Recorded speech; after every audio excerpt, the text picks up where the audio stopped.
team, he definitely had good moments. We all know that. Even this year, he had a few games that I thought were pretty good games. So shout out D'Lo and shout out Maxwell Lewis, who also got traded. I was so wrong about you, Maxwell Lewis. I told everyone who would listen on draft night 2 drafts ago that was the steal of the draft. And they don't need to worry about Shafino because Maxwell Lewis was so great at Pepperdine, which he was, but he didn't pan out in the NBA. So it'll be interesting to see if he plays on the Nets.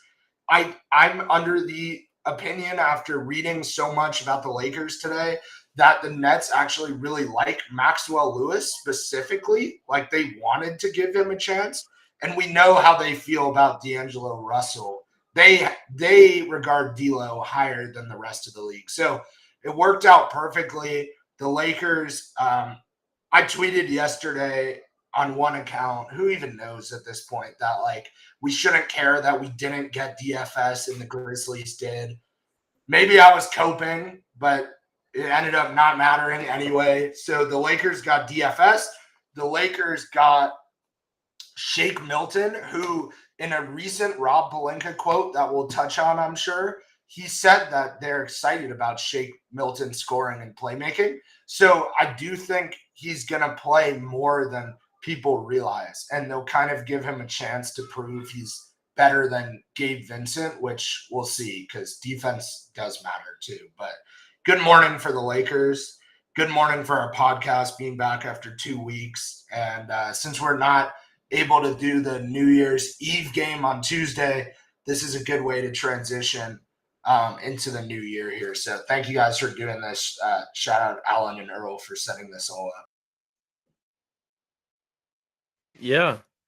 I agree with you, bro. Shout out to Jake, of course. He was one of the first people I called this morning because I know my West Coasters. It was him, Alan, and Caden. He was on vacation. I called all 3 of those guys to make sure they had the news going. Yeah, it was unexpected, which we'll get into very soon. But yeah, I agree. Shout out to D'Lo. I'm gonna use my famous line. I'm sure you're a great person, great brother, cousin, uncle, father. But for the fit of the Los Angeles Lakers, I just don't think it was right. At times, yes, he did show he was able to score, winning games, but when it comes down to playoff series, I think it just wasn't in our best interest for both sides to kind of move on to a different situation. And Brooklyn Nets, whether they decide to keep him or they decide to buy him out, there is a team out there that will fit with D'Angelo Russell. Unfortunately, it was not the Lakers, and I'm happy that we can kind of bring this saga to a really kind of a peaceful ending. Nothing crazy happened. He didn't really go out like sad or anything like that. We traded him kind of early into the deadline, so I'm happy about that.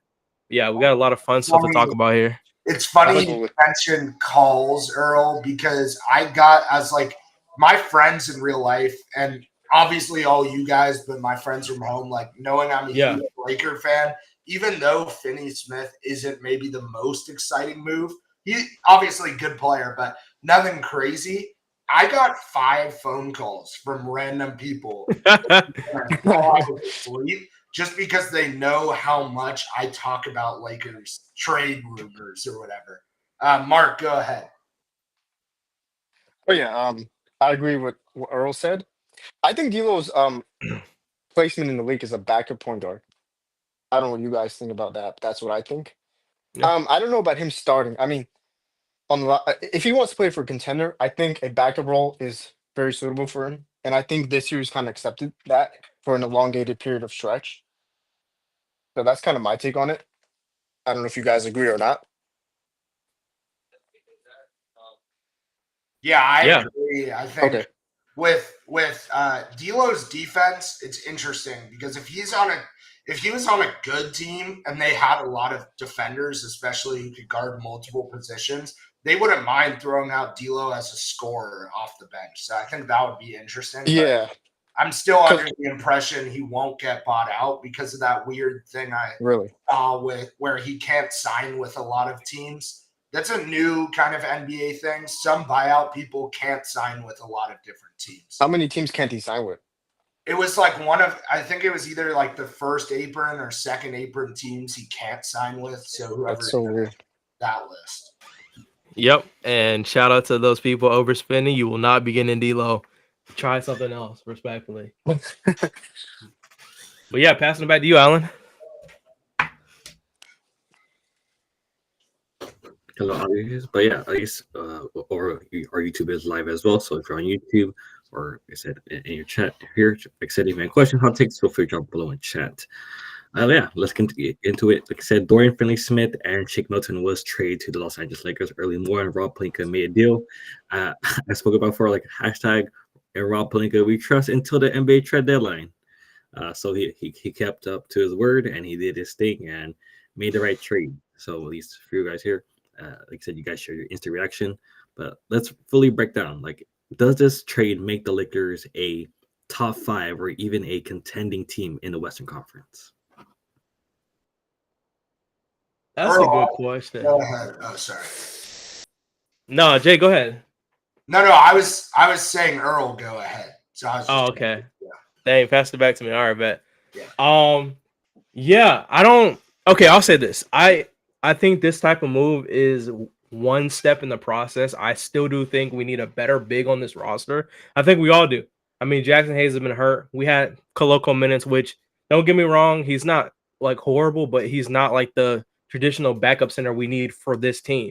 When Anthony Davis leaves the floor, we see a significant change in production in that paint. It's just a fact. There's a lot of different guys out there. We talked about how the Pacers were able to go get Thomas Bryant for a couple seconds.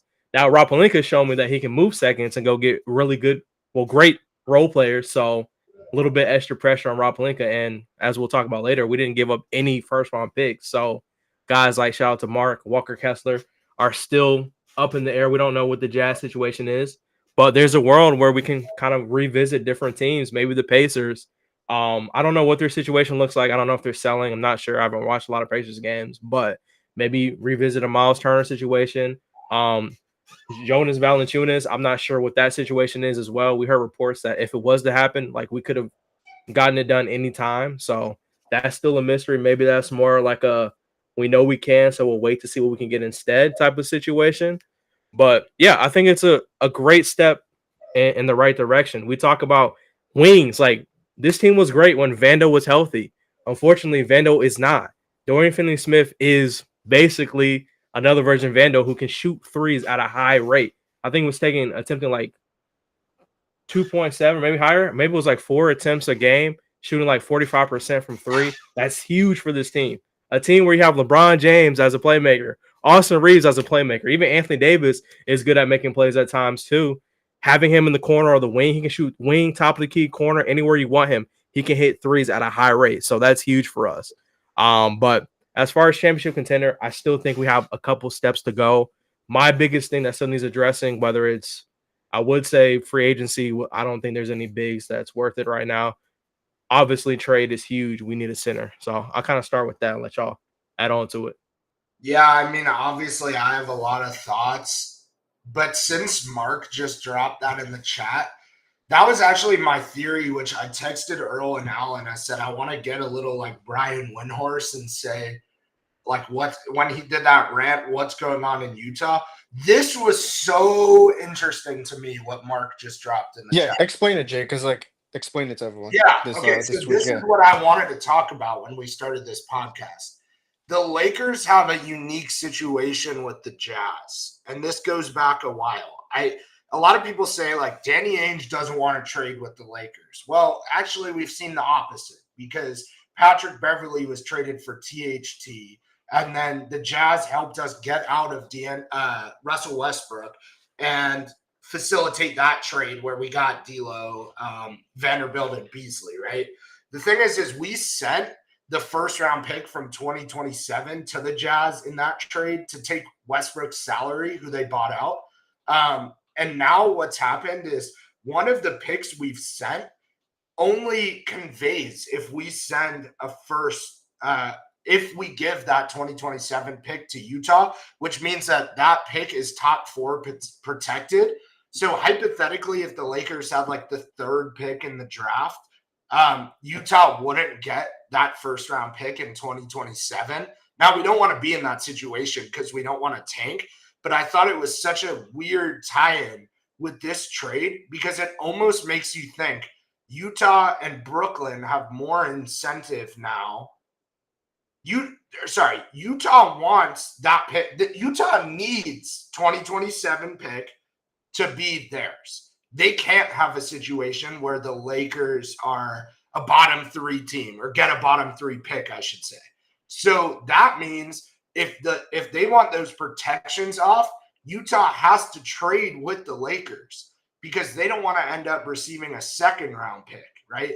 So what I think is kind of going on is Rob actually in a smart way planted the seeds for a trade with Utah. Now, we don't know who that could be. It could be something smaller, but it actually kind of is genius by Rob that he tied it in so that, for example, if the Lakers go and trade for Walker Kessler, who's a small salary, we can take the protections off of 2027 and probably give them another first. Like we give them one real first, 2029, take the protections off of 2027. And the reason people are starting to catch this is like, oh shit, now Utah has more incentive than ever to make sure their pick is secure from the Lakers, who could be rebuilding. Like let's say LeBron and AD left right before that year and we rebuild, Utah loses a pick that could be very valuable that they need. So they have more incentive than ever to trade with us, essentially. So I'm very interested to see if like conversations escalate with Utah, and like obviously at the forefront of that, I think we would all agree is Walker Kessler. So who knows? Maybe it was just a coincidence, but I did think it was very interesting that the Nets trade has this weird tie-in with Utah, because if I'm Utah and I have to trade Kessler, I probably want to send him to the Lakers right now. I'm just saying.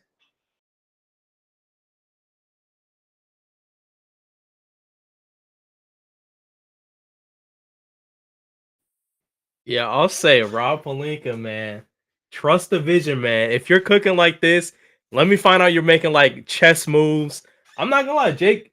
Mark, appreciate y'all finding that tweet, breaking it down like that, because I didn't even realize like some picks are really that connected. So that's a little bit of an insider details. That's why we have such a vast team here on Playoff LAL. So if you're just visiting, make sure you follow up. We have a lot of fun content here in this chat. But yeah, I'm excited, man. Like I definitely think the Jazz could potentially be sellers. Like if they want that pick, they want to make sure that it kind of falls out of that top 3 range so they secure themselves a first round pick. Why not boost us up a little bit? Give us Walker Kessler for a team who's kind of focused right now on rebuilding. I don't think the Jazz can realistically say, hey, I don't even think there's no offense to this. They're not a contending team at all. They're nowhere close to that. So why stay in the middle? Go ahead and rebuild, get as many assets as you can, and we can help you with that. And you guys can send us Walker Kessler, a guy we talk about, and it kind of aligns with Rob Pelinka and their vision. They talked about if they're using those picks, they want players that are going to stay under contract for 4 or 5 plus years. That is Walker Kessler. He can stay with this team. He can grow with this team. He can be a part of this generation of LeBron and AD. He can be here after that as well and develop into like a rotational / main core center for these lineups. So I'm down for it, man. I don't think there's a lot of names out there that we can really realistically go get with those picks. Maybe there is, but with the contract, we just let go of D'Lo's contract. So we're kind of playing with Gabe Vincent and maybe I think Mark mentioned earlier Jalen Hood-Schifino. Those are kind of contracts we can play around with. I think that's a realistic move. And speaking about Jalen Hood-Schifino, they did what's that called? They cut off his contract. I don't know what the word is. They didn't guarantee his contract for next season, right? So they're going to trade him. Yeah, so they're going to trade him. There's no way they're keeping him expiring for no reason. It's kind of like D'Angelo Russell. Yeah. So that's further proof that another move is coming, right? Yeah, I think we're getting into the range. Like I have more trust with Rob now after seeing this because he did something productive in December. I think we're at the point now where I'd be very surprised if the Lakers didn't make a trade in February because like just like Mark just said with Schifino, but also like Kessler being a guy it's always about, can you make the math work in the NBA first and foremost? Like you have to have the assets, but can you make the math work? Absolutely. The math on Kessler is JHS and like Wood or Reddish. So this is like not hard math to make work. plus the incentives we just talked about with the 2027 pick, plus they could get 2029 from us because Rob didn't use a first round. Right. I had a Plus- Laker fan text. Oh, go on, Mark. No, I was going to say, plus Jalen Trevino has some potential that he's not going to achieve with the Lakers. If there's a good player inside of him, he's not going to achieve that with LeBron and Davis on the roster. It's just not going to happen. Yeah. And even after LeBron, too, they want to contend with Davis. So he's not going to be – it doesn't make sense for him to be a Laker. With Utah, if there's a good player in him somewhere, it's going to be in Utah. And when we drafted him, I think the Lakers, like, they could say they like his potential, but what they really need is guys who can help right away. I think we all know that. And I do feel like they found that with Connect, even though I know he's had like some struggles up and down. I think he'll be able to help this year, next year. He's an older guy. But with Shafino, it's like, I think they were just really wrong about Shafino. I do think it was obviously a horrible draft pick. There were a lot of better options. I get all that. But Utah is like the only team that we've heard that actually like Shafino. Like they have real reported interest in Shafino and seeing if he could become something. And they have opportunity for him because they can go give him minutes now. He could be like a backup guard for them or something. Give him a chance. So I think Rob is at times smarter than we realize. When he makes trades, he's smarter than we realize. But my problem with the Lakers wasn't even really that. It was just kind of how we sat on our ass the last 2 years and wasted some LeBron and AD time. I shouldn't say 2 years because 2023 we tried, but 2024 and then this last offseason, like we didn't try to help LeBron and AD, and that sucked. But this trade is the first trade in 22 months or almost 23 months. I think this is very interesting now. I think Rob is making this interesting. And to get back to Alan's original point, are we top 5 in the West? Probably. We're probably 5th. Are we a true contender? No. But to Earl's point, this is like clearly a step in the right direction. Like I saw people, what I was saying was people had texted me, like more casual Lakers fans were like texting me that like this isn't a needle mover. And like, yeah, maybe it's not like to win the championship, but y'all aren't seeing like the vision, because if we didn't do this, you would have complained that we didn't do this. Like you would have said we didn't get a 3-and-D wing who was on the market. And we filled a clear need here, I think. And just for us to go and do that, it should probably give you more faith that we can go do that once more with a center like Kessler. So this is like clearly like you're getting, 33% there to contending. And that's always better than being 0% there, which I kind of thought we were for a lot of the season. So I'm a big fan of this. I think it was a very productive day for the Lakers. And just like D'Lo's role on this team was done. I mean, he was done. It wasn't because he was so horrible recently. He was just done. It just didn't make sense. Now, this is a very interesting breakdown right here. I appreciate you, Alan, for pulling this up right here. My other thing, though, is like, why is Finney-Smith injured? I just realized that. He is? Like, why is he not starting in this graphic? Oh, No, I think well, I think they I don't think he's just going to start for the Lakers. That's why.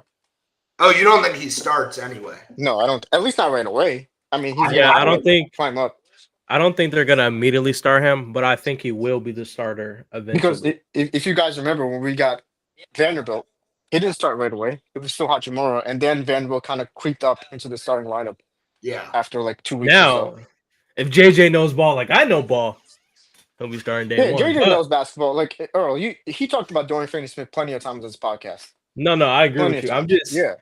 I'm just saying it doesn't. It makes more sense to run it how it is and then introduce him into the offense a little bit slowly, Right. and then as things happen, you progress faster, like he did with Dolph Connect. He was playing good, he became a starter. D'Lo wasn't playing great, he went to the bench. I think he's more like a situational fill it out type of guy. And by the way, with Dorian Finney-Smith, we were looking for a wing that kind of combines Hachimura and Vanderbilt that can shoot the 3-ball and play defense. He's exactly that, which is crazy. Yeah, but And we didn't get a first round pick for him. Go ahead, Jake. Yeah. Well, no, I was just thinking like he is a starter though. When you look at this, Yeah. like Yeah, I'm yeah, for okay sure. with him.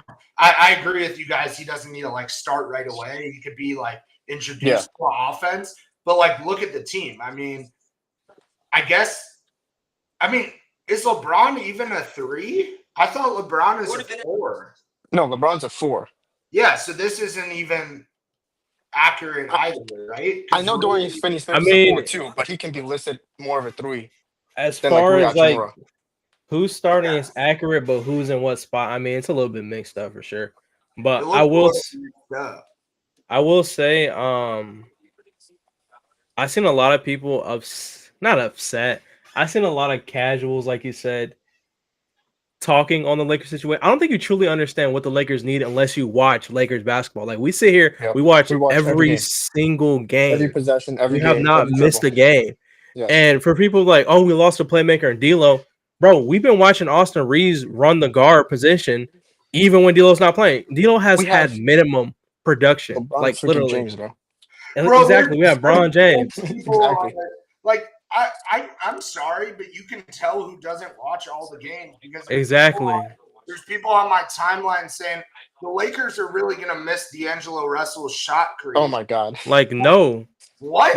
I didn't notice that. Like, by the way, had some good games, but like, by the way, Jake, after this trade, give me a team in the league that has a better wing situation than we do. Dorian Finney-Smith, Hachimura, Vanderbilt, and LeBron. Only the Knicks. Well, Knicks? Give me the Knicks wings. Mikal Bridges, OG. Mikal Bridges. And who else? Josh Hart. Yeah, they're definitely better, but we have LeBron, bro. Come on, you're ignoring the LeBron aspect of the wings. No. I agree with you. You just said name another team. That's the only other one I can think about. Name another team that's better. That has better wings than us. That's what I said. A collective. Yeah, I think you're talking about like. Oh, we're including Bron. No, but of course we're including LeBron. Yeah, LeBron's a wing. Okay. Yeah. Well, New York. Just me. I'll say New York. I would probably say. Out of respect, only because. Sorry about my phone. Like all those guys can. Okay, my reasoning is this: OG and Mikal can each get like 30 plus on a night, bro. Okay. Like I don't know Finley. Obviously, he can score, but as far as like being a scoring option, like number one, I mean, Mikal's done that before. OG, he was pretty decent on the Raptors before he got traded here as well. So that's my only argument there. Well, obviously, we have Bron. Mikal is basically like almost all-star version of Finley. Exactly. Yeah. Like okay, so not all-stars. So we have the best or the second best wing scenario, right? Well, yeah, I think we're top. There's a better way of saying it. We have maybe the best wing depth if Vanderbilt was healthy. Because, like, in the chat, Tatum and Brown, OG and McCall and shit, like, yes, I understand that. But now we're talking about for the Lakers, LeBron, Rui, and then you have Finney-Smith and Vanderbilt off the bench right now. Right. That's 4 people. So we're saying, like, with a healthy Vanderbilt, and then, in my opinion, you add Reddish to that, too, because he's definitely not a guard, and he's a good defender, and he's been shooting okay. So Vanderbilt healthy – like, yes, we have the best kind of like depth. And we went from one of the worst depth, if you think about it, because no Finney-Smith, no Vando, and then you just had LeBron and Rui. So I agree with you. I think my point was like I definitely think if we're talking depth, then but if we're talking about like straight up quality for quality, I still think the Knicks have the edge like slightly because all those guys are really great offensive talents. Like even OG has picked up his offensive production this year, in my opinion. I think we're top 3: Celtics, Knicks, and Lakers, right? Yeah, but we're off the bench though, because like when we talk about depth, like who's a Celtics wing off the bench? Sam Hauser? Maybe? I don't know. Is he a wing? I have no idea. I guess he's not a guard. Yeah. So I don't know. I mean, if Mark is talking about depth, it's like. We almost have the best because, like, it's big. Like, it matters if Vanderbilt is there for that conversation. True, for sure. Yeah. Playing good basketball. Yeah. So, we'll see. But, you know, listen, the other thing, and I told this to Mark I know he agreed earlier, Mal. Like, the fact that we shed money in a trade is a really big deal, in my opinion, because Rob was so weird this summer about the little intricate like money details, like saying, oh, we can't do trades because the first apron says we have to do it this way or whatever. And it was like, all right, maybe He's right, but yeah. do your job. Yeah. It's annoying, but yeah. It's annoying. Like, yeah. It's and I'm not disagreeing that it's harder. Like, it is harder, but like, if you're the GM, do your job. He did his job, guys.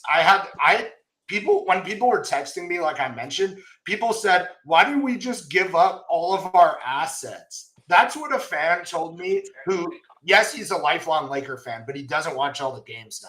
He said, why did we give up all our assets? I said, are you fucking kidding me, dude?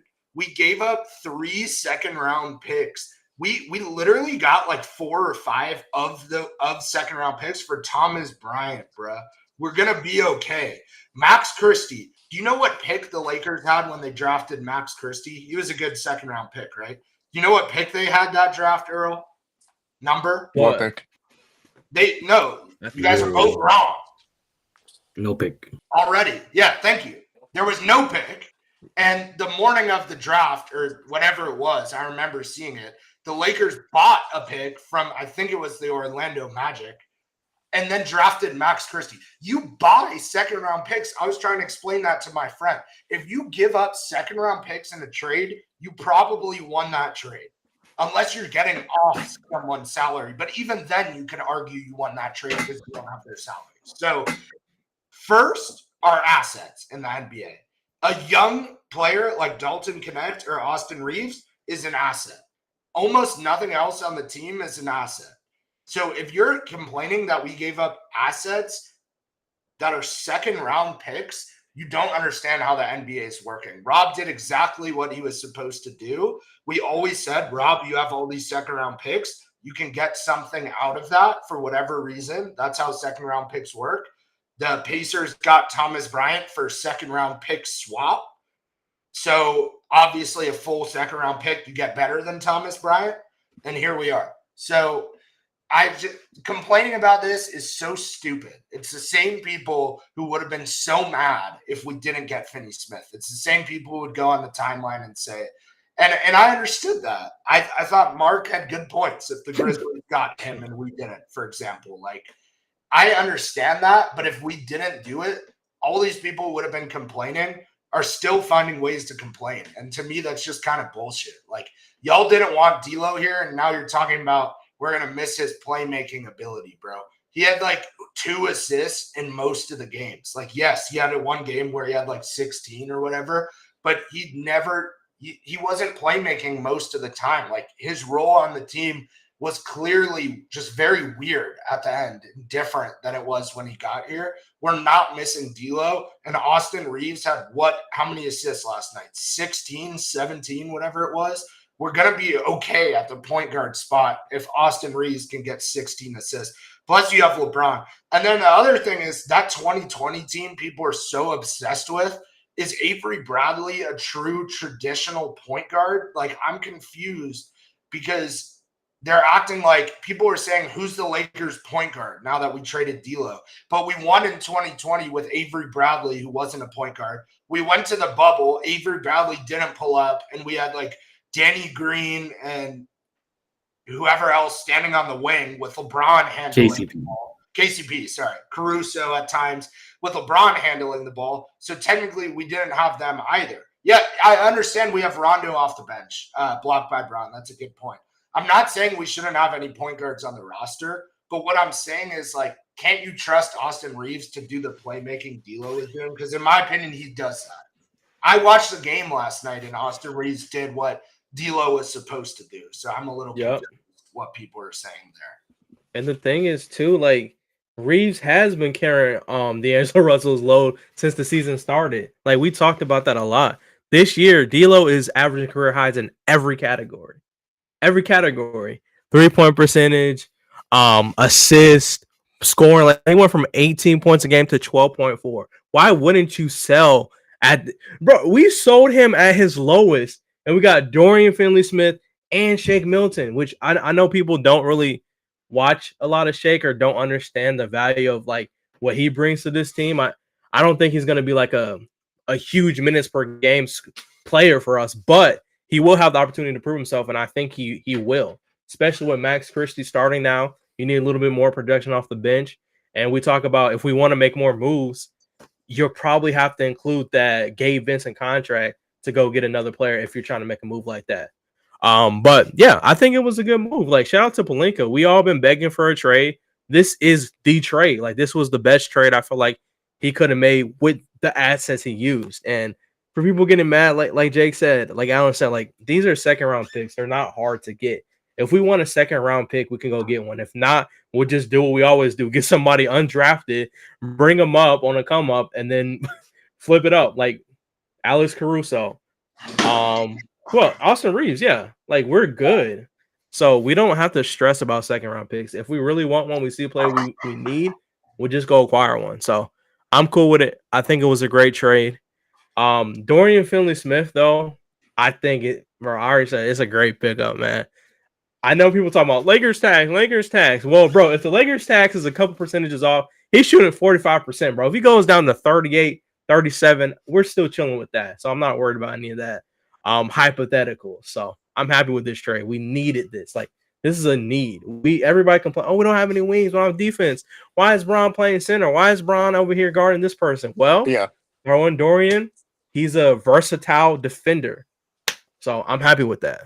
And to kind of address the chat, Blocked by Braun said Austin Reeves' playmaker has took a lead this year. I agree, and that's why I'm not really for getting another point guard. I'm not for that. I Yep. think if we just get a backup, I think if we get Walker Kessler, I think we're straight. I think we're a contender. Yeah, in I my agree. I think, agree. Austin is the player I would look at who benefited the most from JJ Redick. JJ has Yep. had this weird thing for Austin. Not weird, but like JJ was kind of obsessed with Austin the last years. And I don't know if he sees himself in him a little bit. I'm not going to lie. But JJ, like, he knew how to use Austin. And sometimes, like, when you get injured and then come back from that, you're actually better. Like, you understand what's going on more. It's like a restart. I think that happened when Austin got injured and came back. His role looks so much better.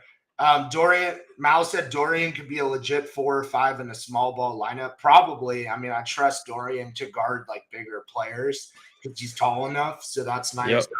Also, like, imagine Rui in small ball lineups has played center. That's so bad compared to Dorian, who they're like similar height because Dorian knows how to play defense. So yeah, LeBron trusts blocked by Braun. LeBron trusted Reeves so much with the ball in his hands late game. He kind of has the last few years. I mean, I think about that Grizzlies series where Braun was like, all right, go do your thing at the end of those games. I think, his playmaking took a leap, like I said. Overall, JJ did a great job. You don't get 16 assists in the game for no reason. You just don't. You can't do that. And not in the NBA, bro. In the NBA, it's like you are seeing the floor and running the offense so well that happens. And look at when you look at Dorian, look how open our role players are for three.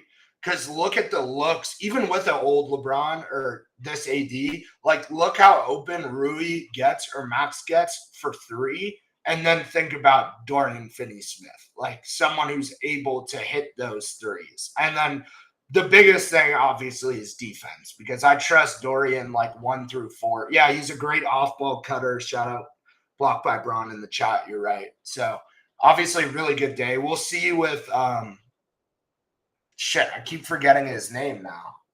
I'm a casual fan. We'll see what you're talking about. Shake Milton? Yes, we'll see you with Shake Milton. I keep getting him confused with DeAnthony Melton. Shake and bake, baby. Shake and bake. I'm getting Milton and Melton confused in my head. I'm excited to watch him in a Lakers jersey. I really am. He was shooting like 39%. And if you're a Lakers fan and you want a good from 3, if you want a good Shake Milton game to watch, Shake actually destroyed the Lakers when he was on the Sixers the game before Kobe passed away. If you go and look back at that game, it should have been – but that was a few years ago, obviously, but that was 2020, probably January. Yeah, go look at that Sixers-Lakers game, January 2020. Yeah. The dude can shoot. I mean, we'll see what happens. Who knows? It could work out. Yeah, well. I mean, I feel like, yeah, like you said, like he's a guy. He's not like we're not expecting him for like 15 plus points. I mean, he averages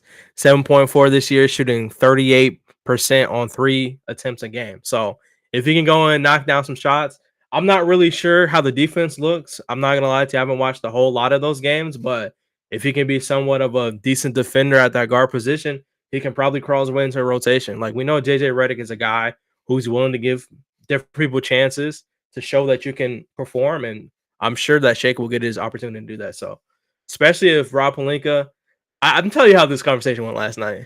After they seen Austin Reeves drop 18 assists or whatever it was, and D'Lo just stunk the bed again, like, you know what?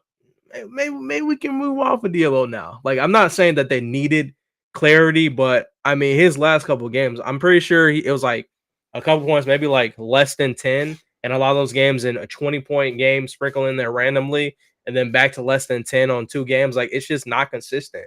Like, we can't have, for the amount of money we're paying D'Angelo Russell, he can't put up those numbers. Like, we're even talking about, because I'm so excited for tier lists at the end of the show, because it's a lot of changes.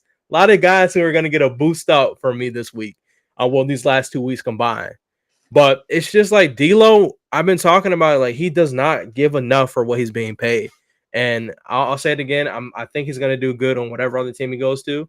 But he's not like, not saying he's not ready for the moment, but it's just not the best place for him to be, in my opinion, on the Lakers, which is okay. Not everybody fits here.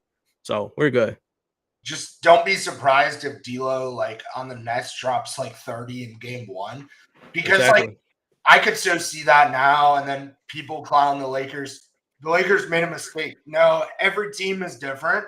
Every role that a player could have on a team is different from team to team. So don't be surprised if D'Lo can score on Brooklyn when we already knew he could score, but that wasn't our problem with him. Plus, like, even though he could score, it's not like he was actually doing that consistently with us. So his role will clearly be different on Brooklyn. Good tweet dropped in the chat by Blocked by Braun. Dorian Finney-Smith basically can guard 1 through 5. I'd say he's one of the only players in the NBA who's in those categories. So obviously that's great to see there. Obviously we're all excited about the acquisition. I would probably take D'Lo off of the tier list, even though he did play the last 2 weeks. Or maybe we just put him at S to give him a farewell, or put him in D'Lo tier to give him a farewell. Something like that. I don't know. Maybe we should keep the D'Lo tier.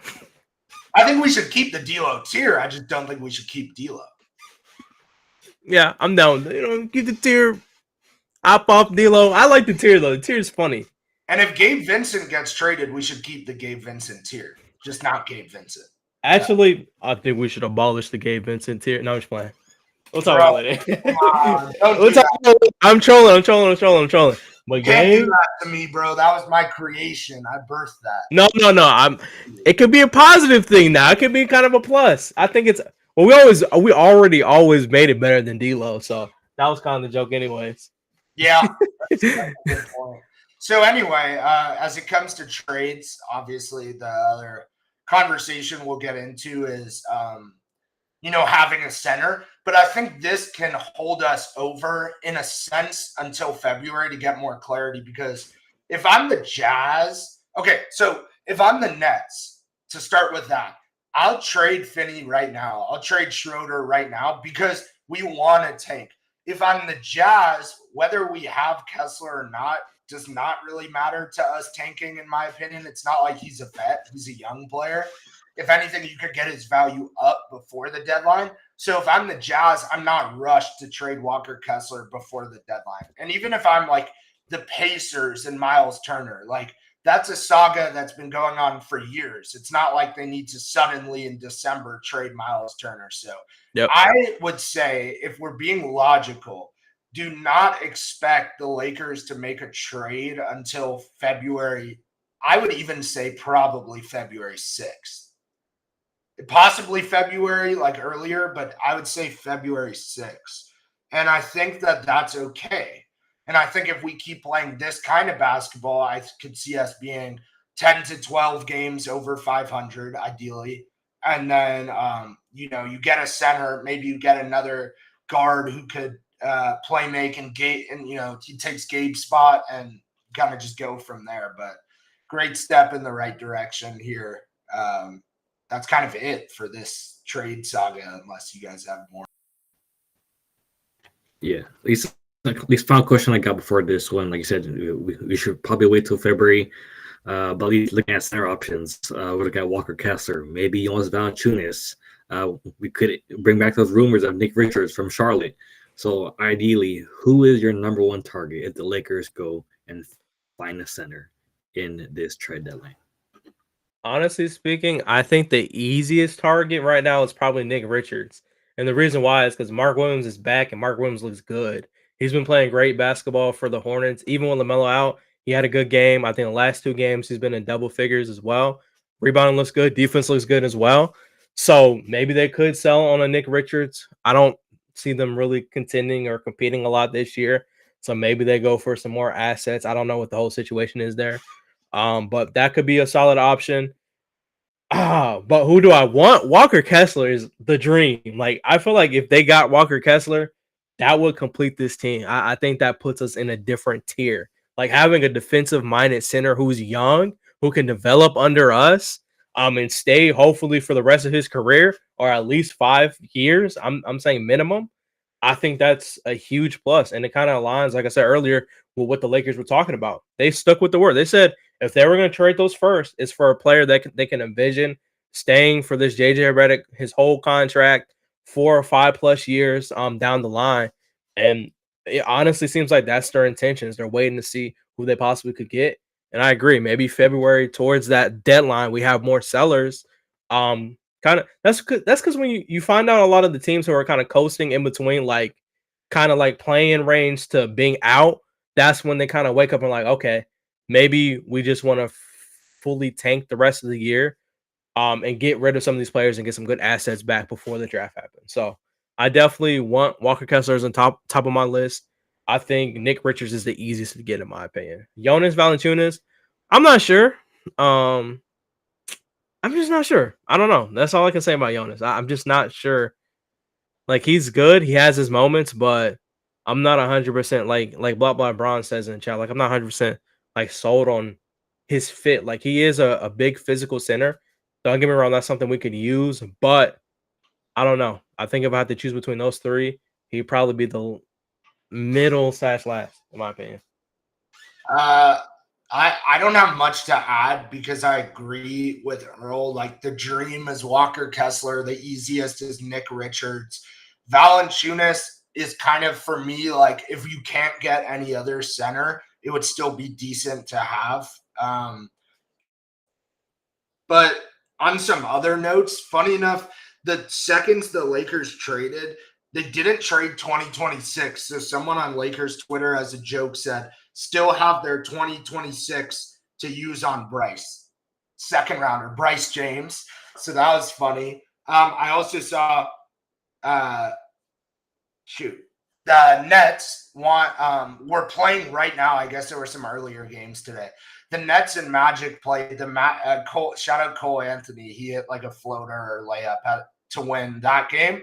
Cam Johnson left with a hip injury, which I don't think, obviously not trade related, but the Nets via Mark Stein, who I do really trust, like one of the most senior NBA like writers, he said that the Nets want 2 firsts for Cam Johnson, or like a first and a really good young player, like someone like with potential, maybe like Kuminga or something like that. So I don't see Cam Johnson getting traded for a minute. I could be wrong, but for the Lakers, it makes no sense, because if you have to start negotiations with both firsts on the table for Cam Johnson, you just did something really wrong, because now you're not getting a center. You're using the salary to get Cam Johnson. You're not getting a center. You're not getting another guard. It's your deadline's over. So I don't understand the people. The Walker Kessler picture. Kara was at the Magic game. Oh, cool. Shout out playoff ORL. our host Kara was there. What do you say, Mark? I said that would put us out of the Walker Kessler picture. Yeah, traded to first. Yeah, that makes no sense. Like, why would you put yourself out of conversations for good young players to do that? And also just like Lakers fans, I know they're completely delusional when the first thing I see after the Finney-Smith trade is we're going to trade for Cam Johnson next. Buddy, your GM was just on the phone with Brooklyn. If it was going to happen, it would have happened in that trade, dude. There's no revisiting things with Brooklyn to give them 2 firsts for Cam Johnson. We were just talking to Brooklyn. You weren't there for that? That's like saying the Warriors fans, by the way, did the same thing after they got Schroeder. We're going to get Cam Johnson next. Dude, that was the trade. Like, y'all were on the phone with them. So I don't understand, like, fans saying that. You don't make 2 separate trades in one deadline with the same team. I've never seen that ever. Why would they do that? Like, at the same deadline with the same team, it would just be one trade. If it's going to be there, like, maybe Rob tried. Maybe Rob lowballed them for Cam and pivoted to Finney-Smith. I would say maybe, he probably did. And that's fine. But I feel like he did his job. And if the Nets are so kind of stingy about Cam Johnson, just like let it go. Because like we got the defender out of the group from the Nets. And now you pivot to those other teams. There's a reason we say Kessler, or a lot of reasons, but the Jazz and the Blazers and the Wizards and teams like that, those are the teams that are on the table. And honestly, we've made trades with the Jazz and the Wizards. So definitely don't rule out those teams that are, kind of tanking. But yeah, Block by Braun said Cam to OKC. That one makes a lot of sense because the Thunder could afford to give up first for Cam Johnson. So that one would be decent for sure.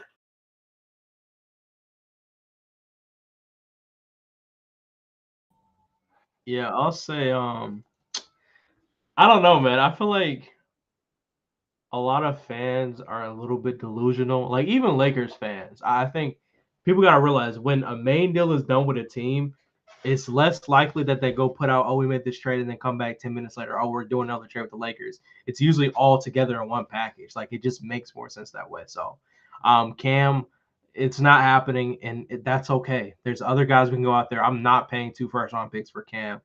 He's a great talent. I think he would fit, but I think Dorian Finney-Smith is what we need right now from the Nets without giving up too much. So I'm happy with it, man. Shout out to Pelinka, the Rob Father. Once again, you've reclaimed your name. I will call you the Rob Father again and continue to work, man. Continue to work. This is not the end. It's just the beginning. And as long as you just get a center, at this point, just get a center, bro. Like, get something. Just a center. We're good. The people who come to see our Lakers streams may know that Caden, who does probably the most work out of anyone on us, he's always told me in the past, like even before we started streaming, that he says every player's name wrong. Caden has been calling Dorian Finney-Smith DeForian Finney-Smith, or sometimes DeLorean Finney-Smith, like the car from Back to the Future. So it will be interesting to see if he corrects that now that he's a Laker, or maybe during the streams we'll still get some DeForian Finney-Smith mentions. No, that's hilarious. I did want to bring up this last thing real quick. I seen shout out to Centrell, not Centel. They talked about a couple players who are potentially available for seconds, and obviously you have to match contracts and stuff like that. But some of the players on that list are Jonas Valanciunas, Malcolm Brogdon, Kelly Olynyk, Bruce Brown, and Jordan Clarkson are expected to be available for second-round pick compensation per the Stein line. So that's just a little bit of, extra info there. I know one of those names is somebody we've been talking about in Valanciunas, but hey, we'll see what happens. I think both of them, there's 2 things that make sense there. Again, I'm not the biggest Valanciunas fan, but if you talk to the Wizards, like Brogdon makes sense.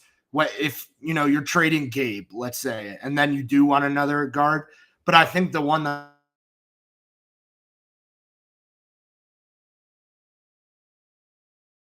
No, I think the internet crashed. You got any thoughts, Mark? About what? I think we're just talking about some of these guys on this list right now being potentially available for seconds. Definitely not Jonas.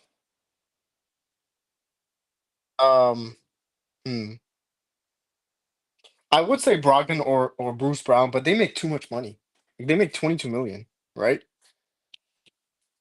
Yeah, I know Brogdon's contract is kind of big. Like I remember that was one of the biggest things looking at that type of trade. Yeah, I would pass on all of these guys. I'm not gonna lie to you.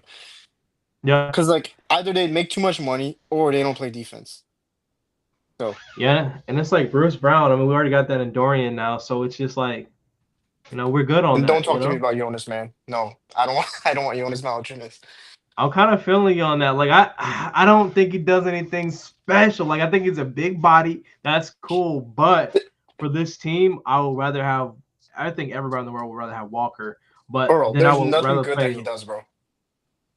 I mean, I'm not gonna say he's not a good player. I just don't think he fits this team as much as we need him to. No, I didn't say that. I'm just saying, give me one aspect of Jonas that he does at an A level. A level? Yeah, A level. Anything. Post game. I mean, instead of shooting, anything. when Anthony Davis backs I down. like his mid range. I like. Yeah, facts. A level When Anthony mid-range? Davis backs down somebody, he does a fadeaway. When Val goes up, he's finishing through your chest. We need that on this Lakers team. Give me Val. Like, stop. Nah, bro, I want nah. him. I need him. No, Like, bro. AD can't do it through an 82-game season. Like, I don't want to say bad things about him, but he's not that type of center. He's not a traditional He doesn't need to be that bang type of- him we up don't need that center. type of He's center. not. We watch all the games. He takes mid-ranges and sizes people up. He's not a traditional center. We need somebody who can bang. No one can bang. The only people who want to bang are Rui and Braun. We don't have no physical bigs. Like, come on. We need that. Rui We had need marijuana. that. I don't know, Well, man, but Rui tries. He can't do it. Exact my point though. He That's my tries point. to do that role. We don't have nobody who's a physical big. No one at all. Because not gonna lie. you're underrating 80's physicality. No, This is not 2020 AD, bro. He's much more physical now than he was back then. I'm just On saying which there are side of the moments. ball? Like- On which side of the ball? On both sides of the ball. I feel like he fades away from the hoop a lot. Too much. He's Bro, been less physical. Compare, man. no, He no, listen, does it. compare. He's more of a painted player, bro. Like his shots now come. Watch him in 2020, guys. I know you guys watched him in 2020. Watch. He was Well, playing. he like a was on the freaking shooting guard. perimeter way more on offense. Yeah, he was playing like a shooting guard in 2020. He doesn't play like a Yeah. shooting guard anymore. Yeah, but Yeah, but you need someone still, because otherwise, if he does that too much, Mark, he'll get injured. And it's a but difference Jonas between. Valanciunas. I'm telling you guys. I'm will not regret getting vouching Jonas. for Jonas. I think You'll Mal, regret it. what you said is kind of what we said, except we said Kessler, who's better for a lot. I mean, if you can get Kessler, of course, but I don't think that's gonna happen. I'm gonna be Yeah, real. if That's you not- There's a lot of guys that would take over Jonas. True. Name them. Can't get I'm not Kessler picking Nick or Richards over other- Jonas. Any athletic center who was a rim But protector. Any. name one. Name it. Name Nah, one. you gotta give me at least one. Sharp. Sharp. Who's Sharp? No, we Shada? can't. We're out on Sharp though, because that would have been in this. True. There's no way we go back and Yeah, say, who's that okay, guy in Sharp. Charlotte, bro? We're not Richard? getting Nick. You I just don't said want- Nick Richard. You said who said they didn't want Nick Richard? I don't Nick want Richard. Nick. I'll tell you I something about didn't Nick say I didn't Richard. want him.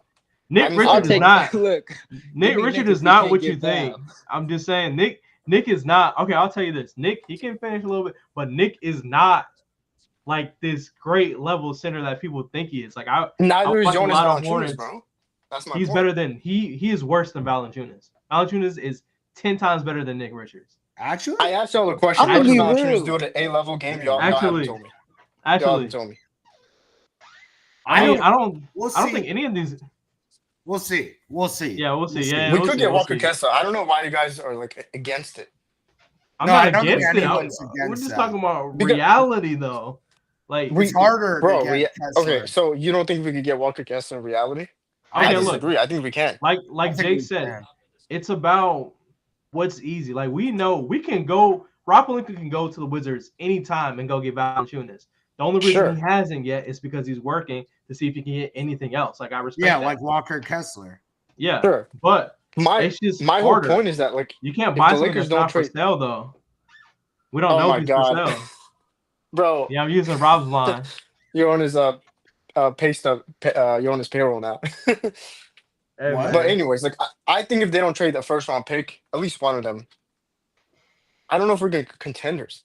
I don't Yeah, know, I man. Because agree. like I agree. You Yeah. gotta use them. Dorian was a good trade, but like we need more, bro. Like we need a big move, just one big move. Valanciunas. Well, I think we need like one big Falcons. move or like two in the middle. Like Sure. there's, but you got to use the bro. The best example ever, and I've said this, is the Mavs going from kind of being a mess to PJ Washington and Gafford, and then they made Right, the and they used two finals, first. and they used two first. They used one Right. each on those two. That's if I were the Lakers, that's what I would look at for this year. But hey, Jake, like we got like our PJ Washington kind of in Dorian Finney-Smith, right? And we didn't use it first. I'm not saying we have to trade both first, but trade one of them. Yeah, you need to. You need to. There's no Kessler without one first. I'm sorry. He's young. Yeah, on of this course. team. Yeah, but even without Kessler, I'm saying any player that they get, I think they should get a player who's worth a first round pick. A noticeable Is upgrade. Miles Turner someone who Miles Turner would be great. but Yeah. does he require a first? Yes, right? Yes. Yeah, I would trade Yeah. a first round pick to get him. But Absolutely. Miles, Then I maybe like that Miles is too kind because he of- can shoot, he can defend, and he can bang down low. Like I seen him catch some Yes, I would nasty trade Well, the balls. he first round blocks shots a lot too. Yeah, He's- and he defense. rebounds. Yes. Yeah. I think that's who people should look like. I understand it's frustrating because he never got traded for 5 years or whatever, and they said he would. But like Lakers fans should probably want Miles Turner because why do the Pacers? The Pacers are too weird, bro. They don't need Miles Turner. And they sucked this year, right? Yeah, I think so. They did to start. I Let me think check they- their. Yeah. Let me check. I their haven't record. seen them in a while, but I think they suck unless it was just Yeah, the they're start. 15 and 17, so they're 2 games under 500. But that's low key like contending for a playoff spot in the East. That's a problem. I would Is that love their like goal though? Is their goal to stay mid and just like be a playing team every Apparently, year and that's it? apparently, Okay. it shouldn't be. my Okay. my But dream apparently center it is. besides guys, my dream center that we can't get because they're just not gonna trade him. Like under Walker Kessler, obviously Walker Kessler is 1A for me always. Will be Mark Williams, bro. I think he's like really, really underrated. But obviously has an injury history, and the Hornets are not trading him. So Wait, but I what think so. what about in the chat? Like Blocked by Braun said Rob Williams gamble. And honestly, like if we can't get Kessler or like a Turner, I don't hate that. I just think he's hurt again. Is he hurt again? He is. I got him on fantasy. He's hurt again. He's hurt again? That's the Fantasy. one thing I was gonna say is if he's hurt, I mean it doesn't mean anything. But when he's not hurt, he's really good, I think. Yeah, man. I would have taken over Jonas, but he's always hurt. He's always hurt though. It's like Jonas may actually have to play for you against Jokic in the playoffs or something. But it's like if Rob Williams isn't there, then like what's the point? That's the Okay, problem. so final decision. Who do you guys want as a backup? I'm sorry. Oh, actually, I lied. My bad. He's day to day. My bad. Oh, so that's but- like minor, probably. But So- his Yeah. he just missed 1, 2, 3 games. And before that, he played gets hurt 3, a lot. but he missed 1, 2, 3, 4, 5, 6, 7 games. yeah, he Yeah, gets he's injury prone. So you're telling me he only played like 3 games in between? Yeah, he played. Basically, he missed 1, 2, 3, 4, 9 games to start the season. He played 3, missed 1, played 3, missed 1, played 1, missed 7, played 3, and now he's missed 3 in a row. So he can't play 3 games in a row after. That's pretty much what you're telling me. No, actually, he can't play. I mean, that's important. His body's breaking down. That's very unfortunate. But yeah, I don't know. Yeah, to answer your question, like, yeah, all I'm thinking about right now is like Kessler or Turner. I think Valanciunas is a great option if you can't get anyone somehow. So that's like worst case center. I don't know who else. I Yeah, don't know. I agree. We'll see. I well, yeah, think- we have to trade the first round pick though. Well, if we're That's how I see it. yeah, but you would never do that for Valanciunas anyways. No, that's I don't it. want my- Valanciunas. I wouldn't even trade seconds for him. I don't want him on the team. Yeah. I don't want him. my top, I think, like to conclude this segment, like my top centers are Walker Kessler and Miles Turner. If he's available, I would love Miles Turner. One, because he's a guy I can realistically see making an argue to start next to Anthony Davis. He can stretch the floor, he can shoot, play defense, Yeah. all that stuff. Yeah. Anybody else on this team will be like a rotational big behind Anthony Davis. So Miles can be both. So That's pretty much until you what play I a got. team like the Celtics and realize AD is your 4, and then he guards Tatum all game. And even though he can do that because he's great at defense, it's not the best use of AD's time or energy. Yep. I mean, I don't understand. I actually am maybe in the rare side. I've said this on the show before. I don't understand the AD needs to start at the 4 thing because I think he needs center help, but I don't think he needs to always guard the modern day 4s like Durant or Tatum or people like that. No, I agree with you. I think it's just like more situational. It's more about not making him start at the 4, but having it be available if you need more size is basically what I mean. Like if you wanted to go big, it's not as big of a liability as 2 guys who aren't consistent shooters. Yeah, I mean, I'm with that. I think we should move on to the next segment. What else we got, Alan? Yeah, cook up. Yeah. So next segment, at least a random name that I do want to shout out, Drew Eubanks, backup center for Utah Jazz. I think he's a little cheap option. Lakers could throw from a random player and a couple of second-round picks for him. I'll say that. We can move on to our next topic is about the Lakers games, and of course, we did defeat the Sacramento Kings. We swept them. So great games from AD, Austin Reeves, and etc. And also, we had a game-winning layup from Austin Reeves to beat the Golden State Warriors on Christmas. My simple question around that one is, are the Lakers back, or should we hold our hopes too high? We back, baby. We're back. For now, I mean, I think the positive outlook, one, I'll say the Kings, this is the first time we've beaten the King. Well, I don't remember how many games we beat versus the Kings last year, but we swept the series this year, 4 games to the Kings. Austin Reeves on Christmas. That game itself was a really great game. I mean, we had LeBron versus Curry, vintage performance. And then Austin Reeves doesn't panic. I think Jake mentioned that too. Like, obviously the play was ran for Bron, but he didn't panic. He was able to finish and close out games. So I was happy to see that.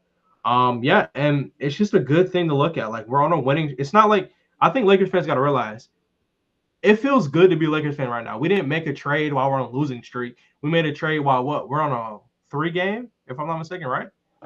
Or is it 4? I can't remember. We made a trade when things are going right, and it's not going to really, I feel like, affect our chemistry that much because D'Lo hasn't been a consistent player for our team. Once again, I'll mention for our team. I'm sure he'll be good on Brooklyn. But it just feels good. I think we're in a great place. Obviously, we're not done making moves, hopefully. We still need a center for a lot of us fans to feel comfortable about being a contender. But we are a top team in the West. I think we're, 3.5 back maybe from 4? Maybe I'm a little bit over or off on that, but we're close. So I'm excited. I think we're in a good place. Shout out to Lakers for taking out the Kings this year, and Christmas Day was not disappointing. It was a really good showdown. Yeah, I'm kind of like happy it was close at the end too. I was just one more random thing. I was thinking people keep posting like D'Angelo Russell's final shot as a Laker, and it's when he hit like the side top of the backboard. Is that true, or is that just like a meme? I don't know. Was that his last shot? Because I keep seeing it, and it's like, I think it might have been one of his last shots. Can you send it in the chat? Yeah, I'll send that in. Good point. What's the account? NBA memes or something? I'll send that in there. But yeah, to answer to Alan's good prompt here, like, are the Lakers back? Well, I just think that they're decent now. With the trade, with a good win streak, I do think they're decent. But I feel like for us to be like back, we have to be contenders because we all want like LeBron and AD to have a chance of winning. And for that to happen, like, we're still away from that, that not everything is solved in that regard, I'll say. So I wouldn't say the Lakers are back like in the way we want them to be, but I do think that we are decent. And sometimes we have good showings. And I think Austin Reeves is a really, really good player, in my opinion. Like, I know not always like a consistent star or whatever. He's not like a star per se, but he's a really good player. I think Koloko did his job recently with Jackson Hayes being out. Like, well enough. We still need a way better center, but I think he did his job.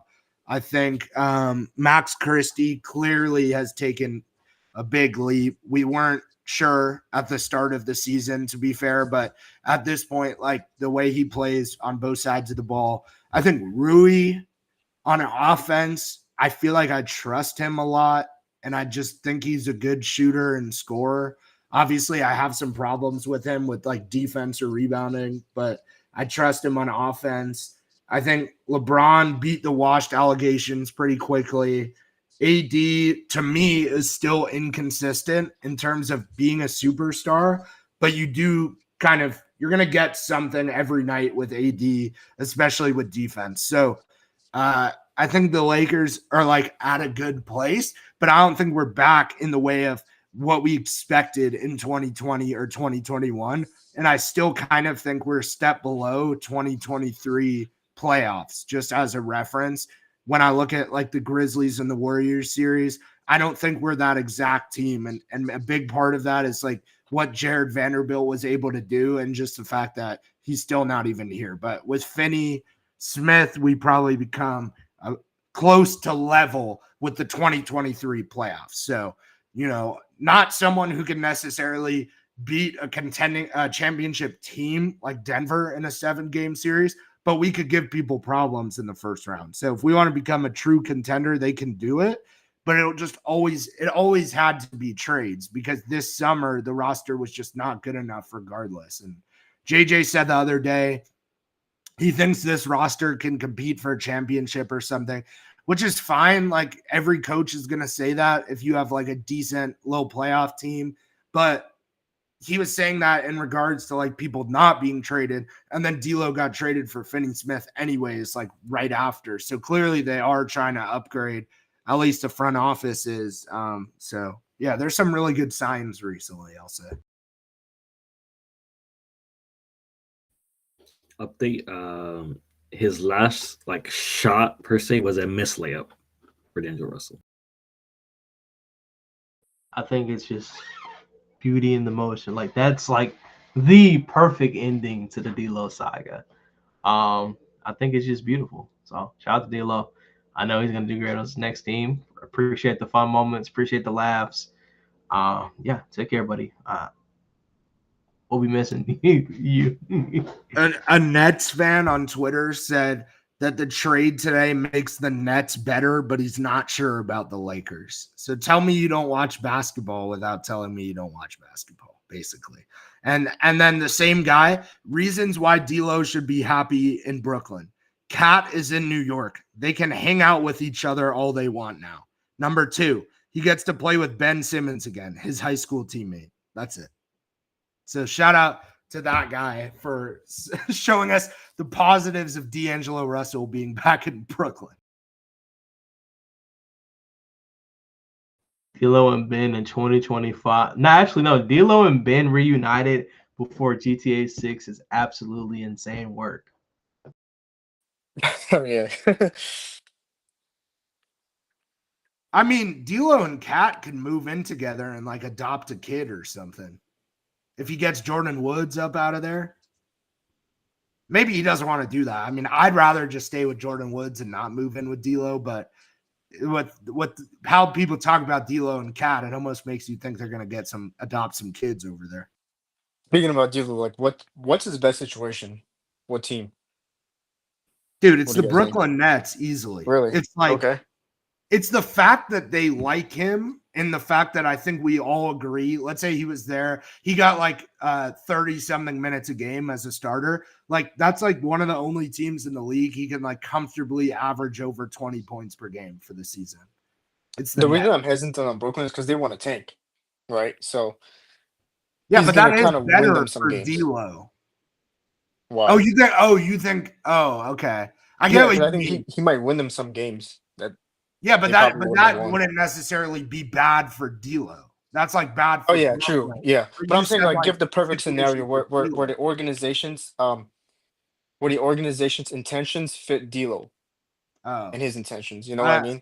Like where both sides are I don't know. I don't know. I don't know We either. don't To be know what honest- people's intentions are, though. To be honest, I mean, considering they almost beat the Magic, I think they were competing a little bit regardless. I mean, they only lost by a buzzer beater to Cole Anthony. So I know that. Yeah, I know. But their intentions are to like tank. Clearly, they traded Yeah. Finney. That's and where they traded Schroeder. Dennis and Dorian. Yeah, yeah. And probably no, took they Cam wanted Johnson soon. Yeah, I don't they- know, man. they I don't. wanted- And then you got to think about. I have to go look it up because you got to think about aprons too. What teams can buy and what can't.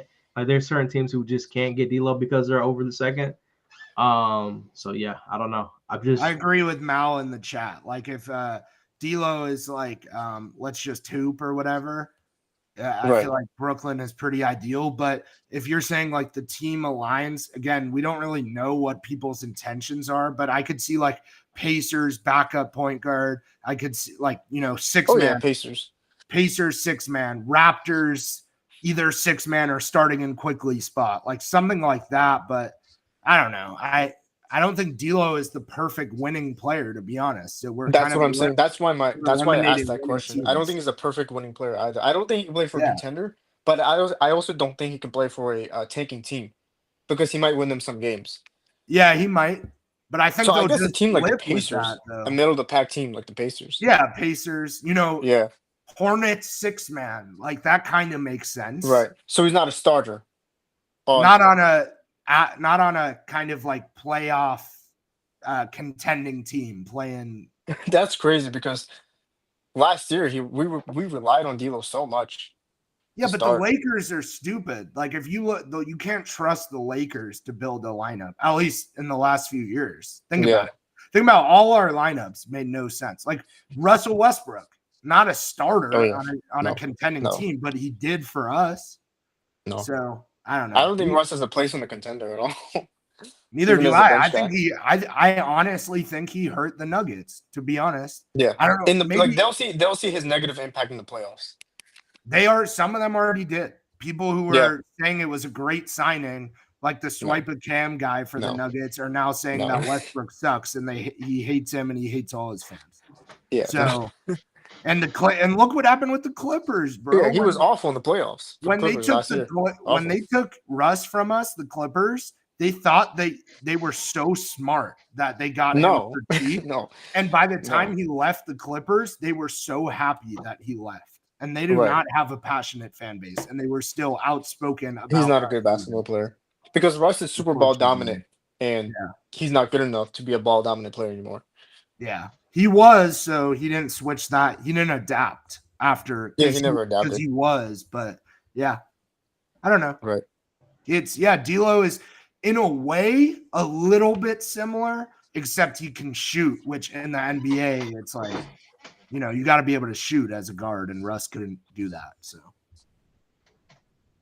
but yeah, wait, where are we even at right now? What was our next thing? Should we go to the tier list, Alan, or what did you have?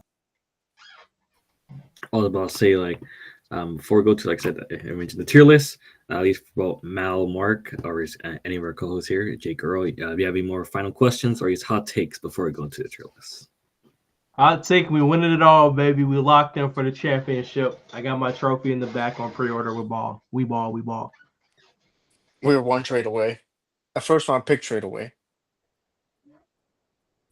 Yeah, I guess if we traded, hypothetically, if we trade for Kuzma, which we wouldn't do, especially after this, but if they traded for Kuzma in any situation, I would lose complete faith in this team. Oh my God. Because I know he's been tied to us, but especially with DFS now, I don't think we would do it. But if they traded for Kuzma, like that interest was real, I would fucking give up. I'll be honest. Yeah. Good to know. So we'll move to our tier list. We're bringing it back for this week after a short hiatus.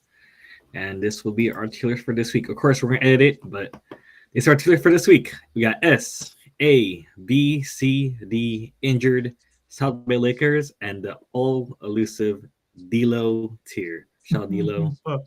He gone, but not forgotten. So for this one, let's start with our guests. I think Mark or Mal, whoever wants to start, feel free to choose a name. Rui Hachimura. I'm gonna put him at. I'm gonna put him at A tier. Okay. Yeah, A tier for Rui Hachimura.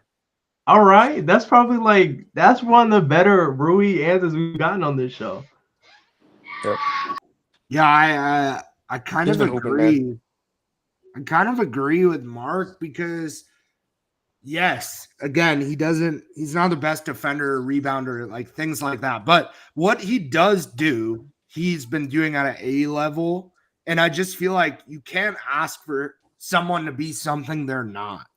And I think so it's okay that he's not the best defender. And with Finney coming in, I think Rui becomes an A-type player, to be honest. And Jake, we don't win the last 2 games without Hachimura. Yeah, he makes it way easier for us to win these games. Like the Warriors game, there's no way we win that game. The problem is if we're too generous, Mark, down the line.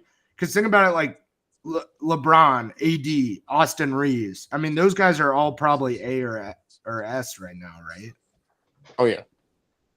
Like I would say so, LeBron, AD, and that's Austin are the S. problem. Like we're gonna have. But you know what? It's okay to be more positive for a week. We've been negative for too many of these weeks. So I mean, I'm gonna agree with Mark. You got my check. Well, Jake, this is based on this week for Rui Hachimura. Yeah. Right? Yeah. Or is this the whole season? Yep. Or is this for the whole season? No, it's this week, but you got to. Oh, so yeah. So I think he belongs. I don't think I'm being generous. I would say he belongs in the A tier.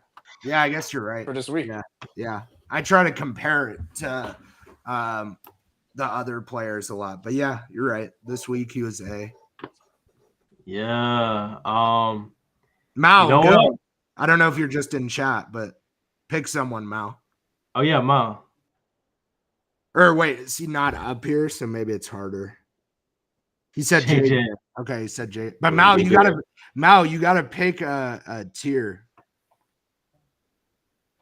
Oh, here we go. Oh, yeah, it's a lot of pressure. I'm not gonna lie. So pick a tier first, then a player, or for JJ or whoever you want. I'm gonna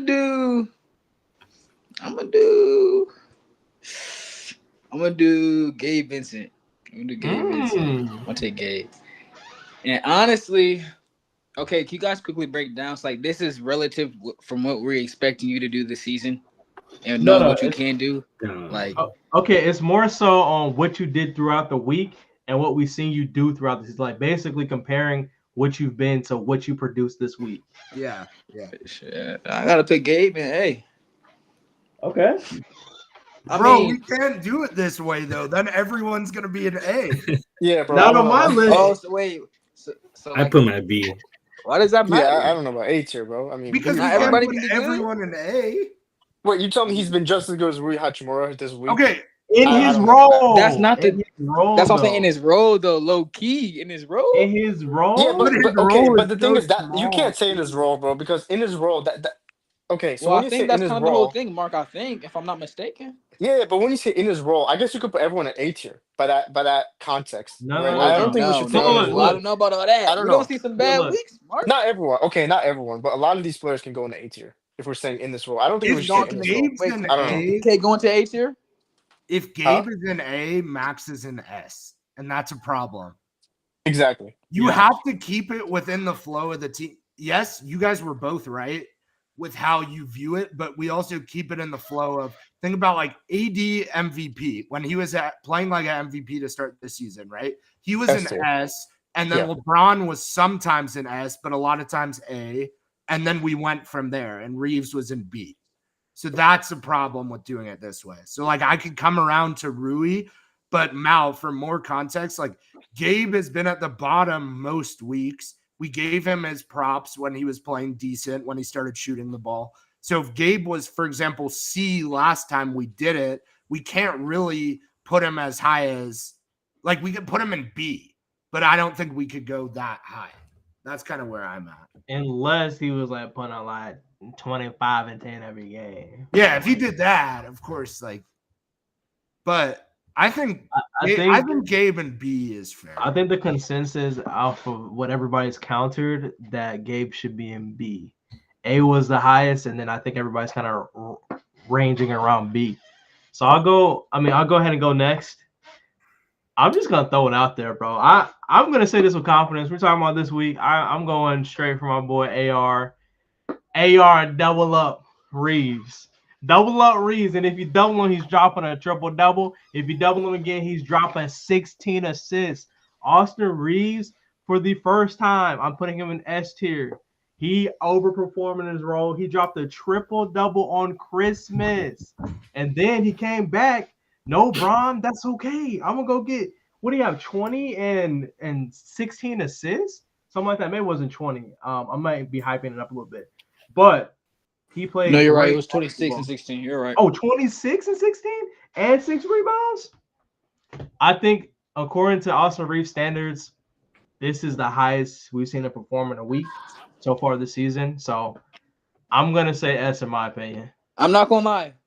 I see Jake saying B, but I do think that's too low. Maybe not S, but. No, I said for Gabe. Oh. Alan asked, "Where's Gabe supposed to?" I was going to say B is crazy. Austin, the last 2 games Austin has played have been insane. I'm not going to lie. It's been insane. Yeah. Also, this is for the Lakers. So he could be an S tier Laker and not an S tier NBA player, which we're not saying. S tier Laker this week, Austin Reeves, I'm good with it. Yeah. This week, S tier for the Lakers. Yeah, we talked about in order to get S tier, you have to dominate in multiple categories. And first game, I won't say Pistons game was kind of like all right, Reeves. It was like 12 and 9, I think, or 8 or something like that. But the other 2 games, it was a triple-double, and then it was a double-double with 16 assists and 26 points. So that's pretty impressive to me. Yeah, I said he played like an all-star this week. Yeah. Block by Braun, we're doing this week, but we do try to compare it to how they've been the other weeks. A little bit. I'll go Cam Reddish. All right, talk to me. Don't hate me because he wasn't bad, but I feel like based on this, low-key C, because he's been shooting less and less often than he was early in the season. And like his defense is still good, but it didn't necessarily win us the Golden State game or the Kings game. So I would say C because he hasn't been like bad like D. So I agree. Like looking at his floor, we talked about the only way Cam Reddish really moves up. We know he's a great defender. He has to put up double figures. If he moves up, if he scores like 12 in a game and plays the same defense, I mean that's a B or arguably sometimes depending on his impact in a game. But for me, I'm agreeing with Jake. It's C because he hasn't been producing as well on the offensive end. Even though he had a couple moments, we like to see him in double figures to move up a little bit to our standards at least. Yeah, I agree, Steve. Alan, go ahead with your turn and put Cam in C. Next one going, I got Dalton Connect, and might sound crazy because he did have a good game I think last night, but I got to put him C. But I'm sure we guys thinking top of C or below Cam Reddish. Yeah, that's a good question. I don't know because Cam is way better at defense, especially this week. If we want to say this week, Dalton was better on offense by far. I'm thinking about last game. I think I think we all agree C. I just don't know, like with Cam. I don't know, Earl. I feel like I trust you on that. Okay, so my thought process on this, I'm gonna put him above Cam, just because Dalton Connect has been struggling really bad on offense the last couple of weeks. This week, he's pretty much gotten it done. He's back to his kind of not normal numbers, I'll say, but he had 18 one game. He had 12 the other game. And then the Pistons game, he had – hold on, let me pull it up real fast. I have all the box scores here. He had 7. So if I round it up, I'll say he kind of – every game he got a little bit better. So I'll go above Cam Reddish in my opinion. All right, you're good, Jake. I got a daughter. I got a daughter now. No, it's Mark's turn. This is my daughter. Hi. Okay, Hi. Oh, thank you. There you go. It's my cousin actually. She's a huge Lakers fan. Who's your favorite Lakers player? LeBron. She said Yeah, LeBron. that's right. Yes, sir. He's only 4 though, so give her a break. W. All right, I'll be Yeah. right back. You guys keep going. It was Mark's. Okay. All right, man. You good? Speaking of LeBron, let me do LeBron. Let's do it. Okay. So how many games did we play this week as a team? And how many games did LeBron play? Do you remember? 2? 2. Okay. Yeah. Okay. So I'm putting LeBron in S tier. Okay. Yeah. Because if he would have played one game, that would be like, okay, A tier. But he played 2 out of 3 games.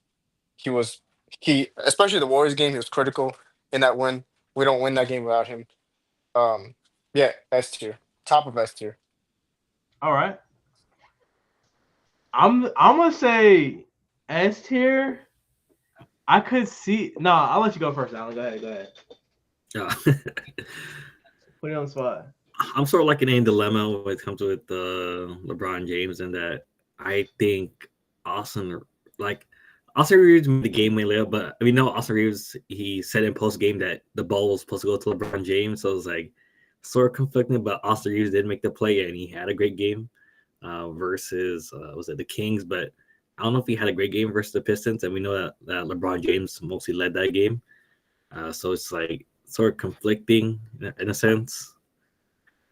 I'd put Austin Reeves ahead of LeBron, just looking at it as of what we've seen this week. But I think I wouldn't argue fully that LeBron be top of S, excuse me. Yeah, right.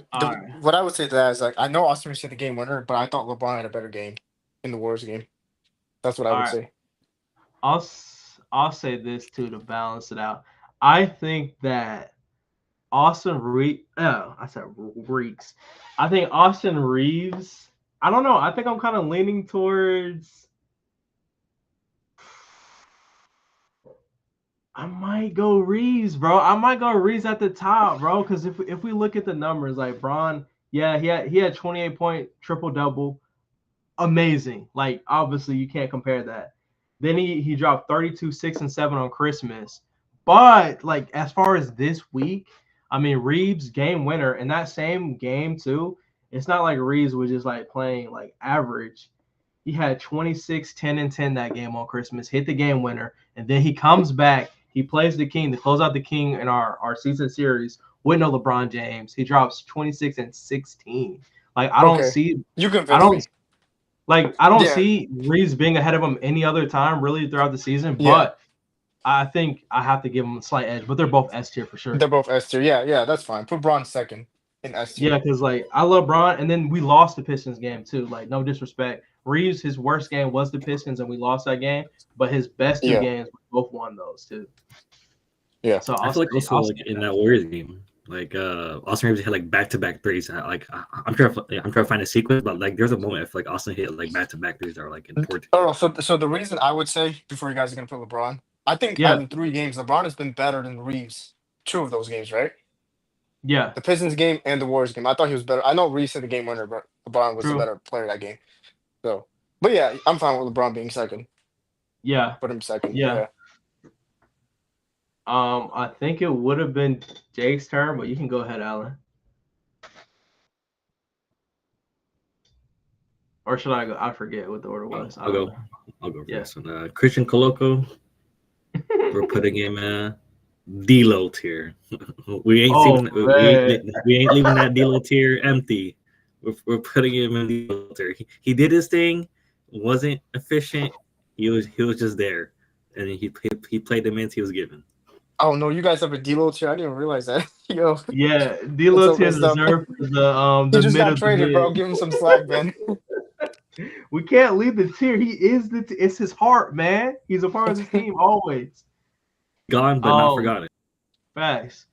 I'm gonna take Max Christie because I'm gonna assume Jake might not be back, so I'm gonna leave our best for last. I'm gonna let Mark hit a nice double clean with AD and Bron today.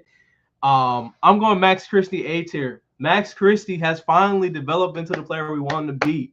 The biggest problem we have with Max Christie is his offense was not consistent. Well, throughout this week, he had a 16-point game versus the Kings. Warriors game, he had 16 again. I mean, we're talking about literally straight consistency. And then Pistons games, I don't know if he had a good game, but I'll check. Regardless, he had 17. Didn't score less than 16 this week. And for Max Christie, that's huge. And on top of that, he was playing some great defense. He had some tough blocks. He's able to finish in the paint. He's getting really good rebounds when we need them, or even tipping it out to our teammates. I think he played a great week. And I'll even say I think he is above Rui Hachimura as well. Like, I'll go ahead and put it out there. He's great because Rui, yes, he has great offense for us, but Max Christie plays on both ends of the floor. So I appreciate that. The one problem we have with Max Christie, once again, is like he can't be out there if he's not making shots, and he's finally doing that. So I think personally I'll have him on top of A, but it's up to you guys to kind of balance it out and decide.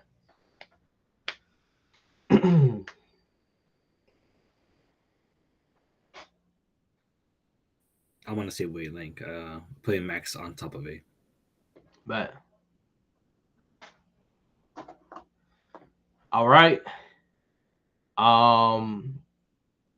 Mark, Okay. take us home. So I do both of them or one of them? You can do one of them. Okay. You can do both. So AD or JJ Or you can Redick? do both. Actually, yeah, you can finish. Close this No, off. let me You do can one. You finish it out, Earl. Alan I'll do finishes one, okay? out. All right, bet. Or Alan. Okay, gotcha. I'll do. Is that JJ Redick? I can't see. Mhm. Okay. Yes, I'm gonna JJ do JJ or because AD is easy, right? I'm gonna do JJ Redick. all right, bet. I'm thinking between S or A. Okay. I don't know. What do you guys think? Give me a hand here. 2 and Because 2 and again, 1 he on the did start week. Max Christie, right? Like it was his idea. True. Right. That is true. I'll say That's why decision I'm like, making. yeah, It's just the Pistons game that worries me, so I probably go. A tier. The link in there is funny. I'll probably go A tier. Honestly, I think A tier. We got two really, and I'll say this: the reason why I say A tier too, opposed to maybe people were thinking like B. The reason why I put them in A is because one, both games we won were key games. The Warriors, that's the game we have to win, and the Kings, we were able to season sweep the Kings, and that's huge for us. Like we were a team who could not beat the Kings at all the last couple of years in Darvingham, and Absolutely. he took care of business and closed it out. Even when there was times where it looked like the lead was getting down, he called timeouts, made the right adjustments, and we locked in and won. So I'll go A tier. If we beat the Pistons, I'll go S. I hate that we lost to them twice this season and we lost that series. So for that reason alone, I can't put them S, but A is cool with me. I agree. What about you, Alan? What do you think? A or S? Yeah, I also agree at the A. The question is where in A? A. I don't think he's above Max, but I think he's last. Sorry. Yeah. Honestly, yeah, I'm cool with that. I'm cool with last. Hey, listen. I don't think I'm giving Rui like a special. No, I don't think I'm being good. like too nice to Rui. I think he deserves A, and I think he deserves Rui, JJ too. He's been really good. Especially this week. we always gotta give Rui credit too when Bron goes out as well. Like, yeah, not saying it's a lot to make up for. Not having Bron out there is a lot to make up for. And Rui usually does a good job when Bron doesn't play, so we appreciate that. Like at one point he was 4 for 4 from 3. Like he was balling. Yeah, so we're cool with that. Oh, Jake, you're back. Oh, Jake. Yeah, I had to run down. My cousin was bothering me, a little 4-year-old. She's cool. Take a look at our tier list. What do you think? Yeah, let me take a look. All right. I like JJ. I like Bron. We were debating Reeves or LeBron for the top of S tier, and we were debating JJ Redick on A tier. Oh, Koloko is good in the D-Lo tier. I like that. Shout out to Alan. But the thing with like AD compared to AD, to me, we're seeing an A version of AD, but not an S version of AD. But for the Lakers, his importance, he's obviously an S tier player with his importance. So what did you guys have for AD? No, you're starting us now. This is you. Oh, I'm starting it. For me, bro, it sounds crazy, but I kind of want to put him at A because not that crazy. Yes, he's better than Reeves, but he's not the best version of AD exactly. He's I don't know how much I can trust him week to week. There's a lot of variance with AD. I don't know. I would probably put AD at A, and obviously like ahead of Christie and them, but I feel like LeBron and Reeves were special this week, and I don't feel like AD was special. I feel like he did what he was supposed to do, if that makes sense. But he didn't wow me like the first few weeks of the season. So I would say A. I would say. No, go ahead. Go ahead. No, go ahead. No, I actually want to see what you have to say first before I say it. I was gonna say this about Anthony Davis. One, like it's hard to measure him being S tier because he got hurt. He got hurt and he didn't play any of that game past the first couple minutes. He had zeros across the board. That's a huge thing. Every game Bron played this week was a great game, a triple-double and then a 30-plus point game. Like those were elite games. Anthony Davis, he had one elite game. His Pistons game wasn't very good. Yeah, and then an average Pistons game. Like he had 19 and 10. Like that's 6 assists, but yeah, not really. It's not like Anthony Davis. So I agree. Yeah. I think he's A. What part of Top A? of A. Top of A. Top of A. I'll give him top of A. I'm cool with that. I don't know. For me, I'm be a bit real honest. I got Anthony Davis top of B. Of course, he's important, but I feel I feel like Max and Rui were more impactful than AD. He was impactful in the Kings game, but of course, I don't know. They're more impactful. I don't know. What do you guys say? More impactful. I understand. I understand what Alan is saying, but how can we in our right mind put AD in a tier lower than Max Christie and the same tier as Gabe Vincent? Gabe Vincent, right? Can't do it. Yeah, I'll put him top. Even though, like, he took care of business last night, though. He took care of business last night. If AD took care of business last night, he got hurt, which he couldn't control in Golden State. And like I said, he did kind of what he was. Look, an average week for AD may be A because he is the guy who we are putting an S the most. But yeah, I do feel like B is too low just because it's a Lakers tier list. Like maybe if it was Embiid, Jokic, and AD, and you put them in like, and it's all the best centers, and AD had an up and down week, and you put him kind of like as a B tier center. But for the Lakers, like it's really hard to put him lower than A. He would have to like have a really bad week, and I'm not sure he did that with just the injury and then a good game last game. And Jake, what I would say for AD is that, okay, so even when he has a bad game for his standards, do you understand how impactful AD is? Like he could score 0 points and he could be one of the most impactful players on the court because of his defense and rebounding. Yeah. I don't think people understand. Like for example, Rui Hachimura doesn't have that type of impact. And Max Christie, I love Max Christie's defense. He's not close to AD as a defender. Not close. Not close. Well, he'll never be close because AD was like a generational defensive it's not even close. Like, I think when you look at the Warrior game, for example, like which we did a good job of still winning it, but I am curious because if AD played, like wasn't injured and had a decent game, I think we're probably looking at a 20-point game just off AD's like defense alone because the Warriors were putting pressure on the rim. And Kuminga, bro. Kuminga wouldn't get those dunks and layups to the rim. That's what I'm saying. Wiggins, we would win the game by at least 10. So and we were already up kind of like 10 before they came back. So I think we're looking closer to a 20-point game as long as we get like a normal AD. So that's why to me he can never be below. His he defense. He could be at B, but it'll matter about the week. He's too impactful, like on defense. It doesn't show up in the box score. So yeah, I agree. Sorry to overrule you, Alan, on that one. Nah, you're good. I understood your points too. So where he would be in? I just still think like I can't put him lower than Christie or Rui though. Like how is I don't know. And also like the fact that Austin, LeBron, and AD are the top 3 makes a lot of sense, as you guys know. It would kind of require something very special for those 3 to not be like the top 3. I'm gonna send something in the chat. It's Rob Pelinka speaking on Dorian Finney-Smith. I don't know if anybody wants to read it or not. Yeah, I'll read that. I think I was. It's long. It's long as hell, but I think I was reading it. Who was next? I don't know who went or didn't go for Rob. Yeah, I guess I'll just close it out real quick. Rob Pelinka for me, Mr. Sandman, sleeping 90% of the day. He finally woke up, made an impactful move for this team. And sometimes it's not about, timing is everything.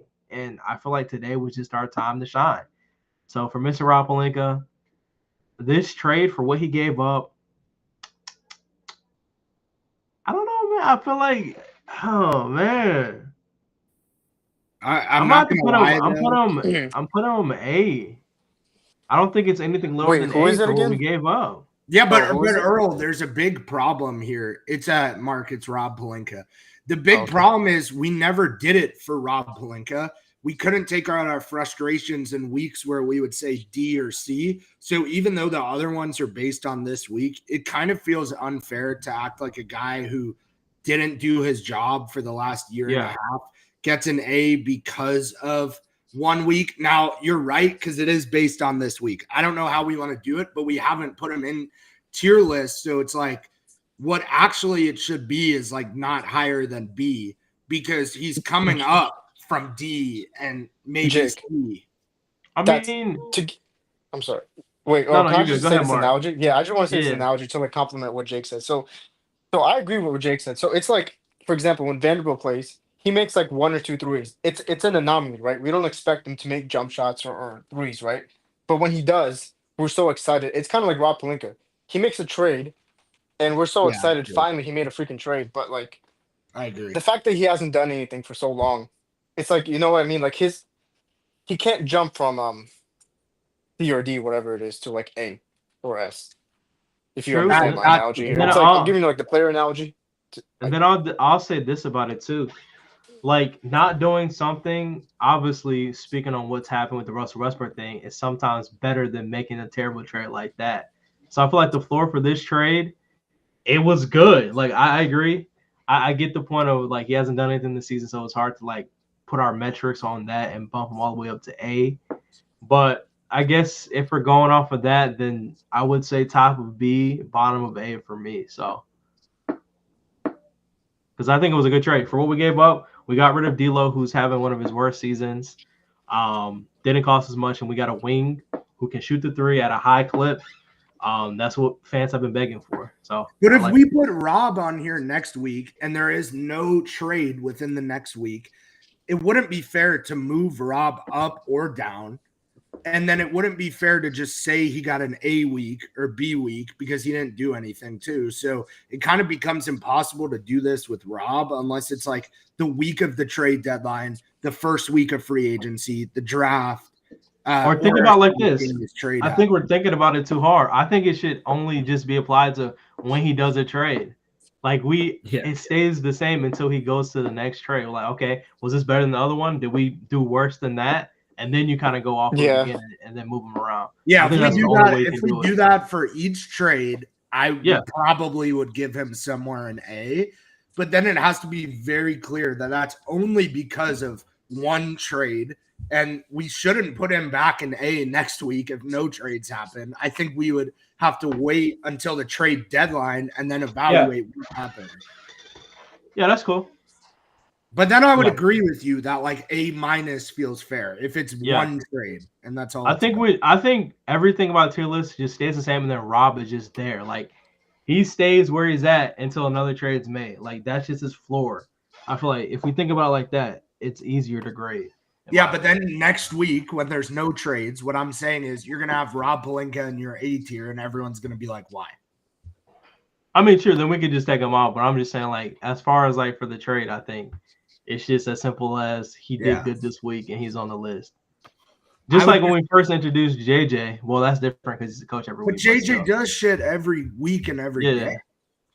I think we should ride with what you're saying and then remove him until the trade deadline starting next week, in my opinion. Yeah, that's cool. Yeah. If that's cool. Yeah. But then I'm going to agree with you about A. We're doing this on the day that we made a trade, and I thought it was a good trade. Yeah.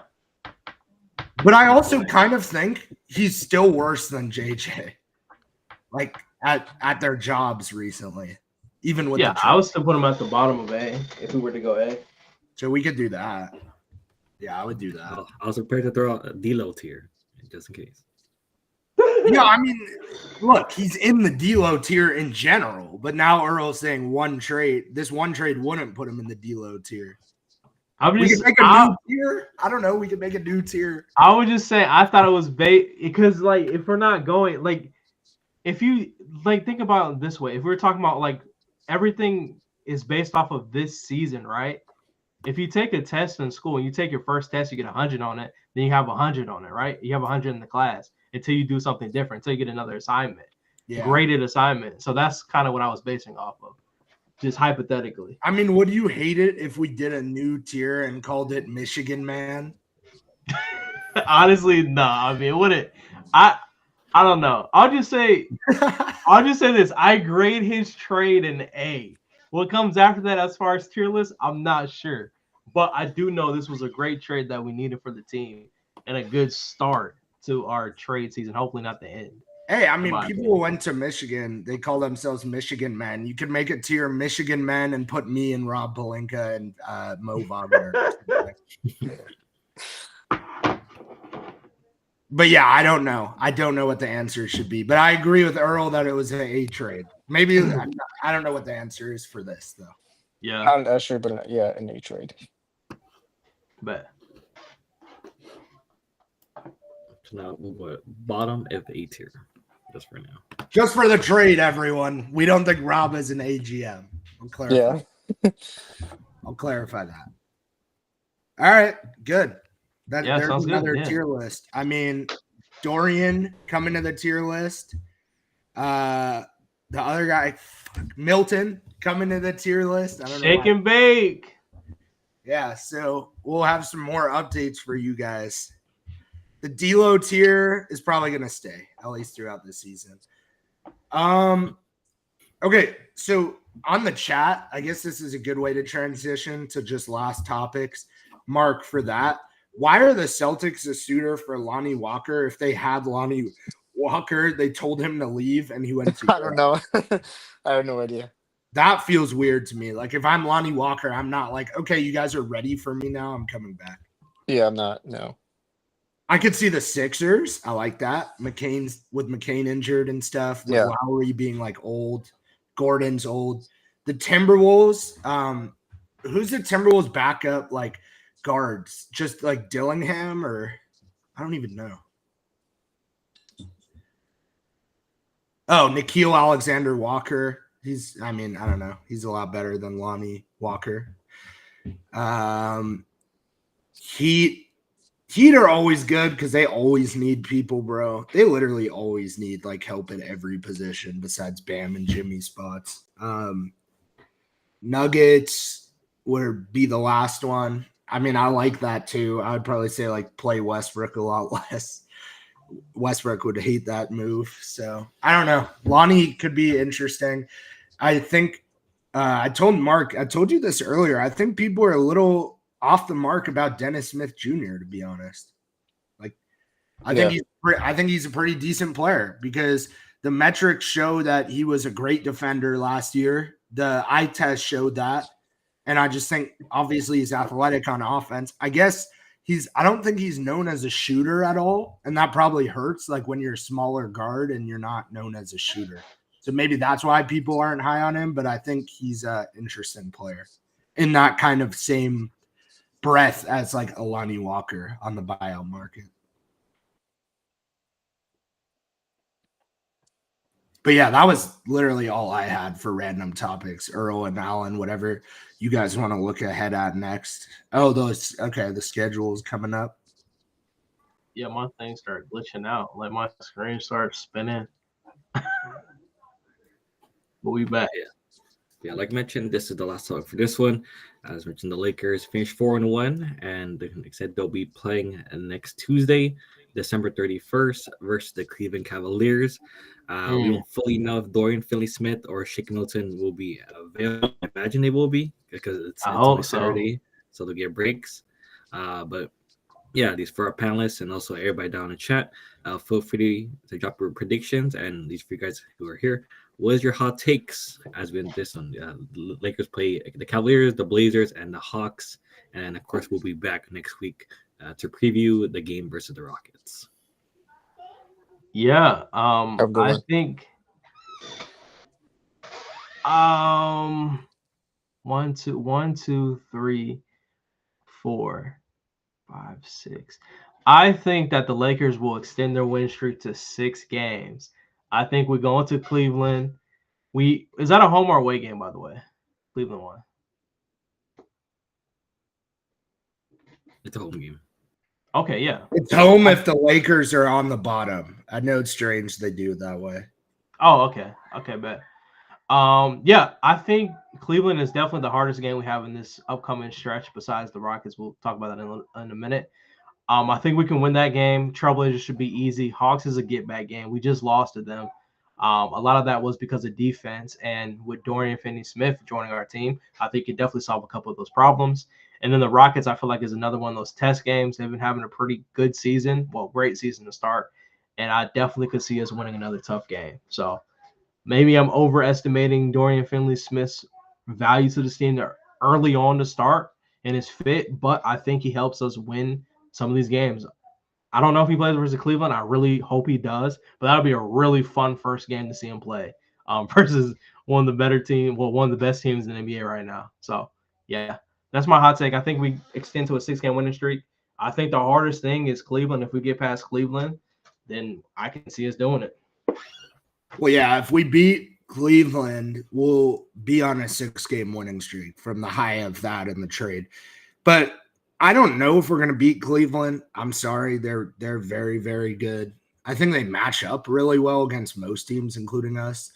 I don't know if I have like a hot take based on the schedule, but I do see like us going at least 2 out of the next 3.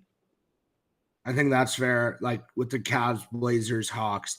Then I think us being on the road against the Rockets, I think we lose. I think the Rockets are really good, and they're young and they're fast, and sometimes that's our kryptonite in regular season. I think we'd beat them in a playoff series, but regular season, I think we lose.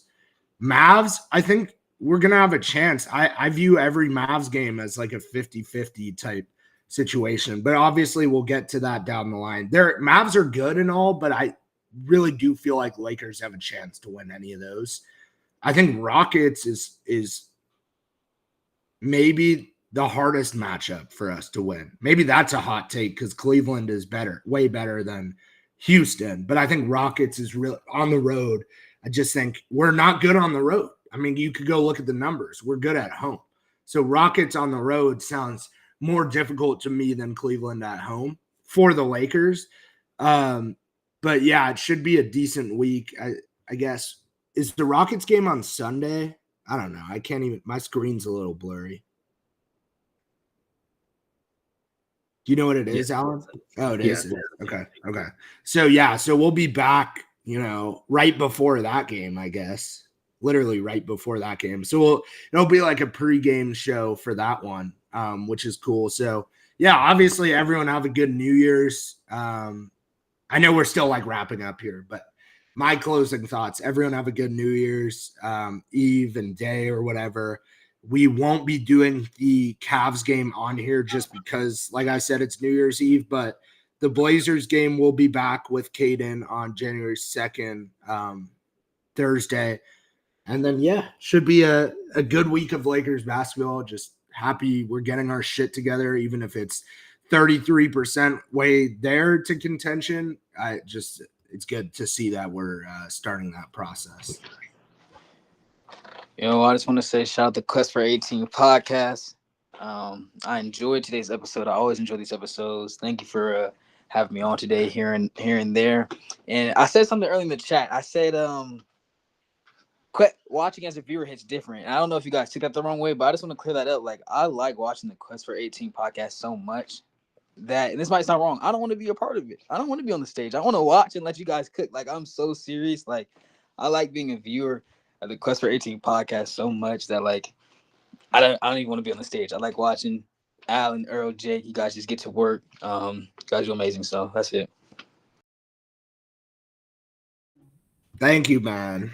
You've been Yeah, a appreciate huge you, help bro. to us, regardless, with all this stuff. So yeah, either way you want to do it is good. But yeah, we appreciate you. I know we all do. So we got to get more people tapped into this. You know, I think a lot of people will like this podcast, especially younger Lakers fans who they're more into that entertaining stuff and like good basketball takes and not that bullshit. So we'll get more people tapped in and keep growing on here.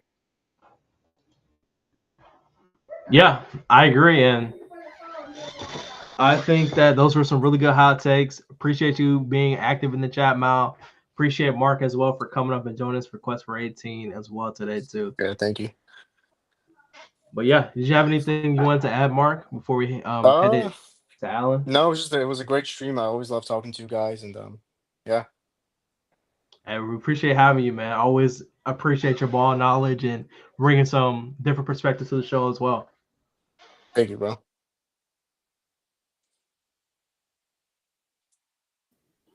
Yeah, that's it for today's podcast. Thank you to Excited Mark, Mal, Jake, Earl, and everybody else who was listening, the viewers, 22 viewers. Thank you all. Make sure to share this podcast. Follow our social medias. Follow, of course, Mark at clutch_23. Follow Mal. And as always, Lakers, have a great rest of your weekend. Peace, everybody. Bye-bye. Peace.